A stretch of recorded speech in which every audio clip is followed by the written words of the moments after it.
नमस्कार मित्रांनो, आज 10वी माळ आहे आणि आता आपल्या घरी 12च्या नंतर आपण घट हलवणार आहोत. तर तुम्ही बघू शकता घट केवढे मोठे आलेले आहेत.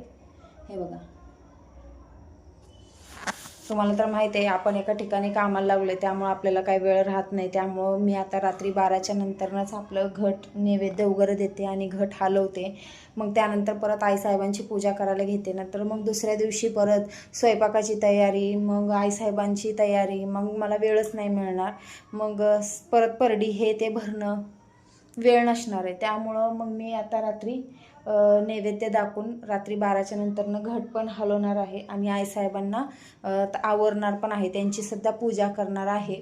तर उद्या आहे दसऱ्यांची सर्वांना खूप खूप मनापासून शुभेच्छा.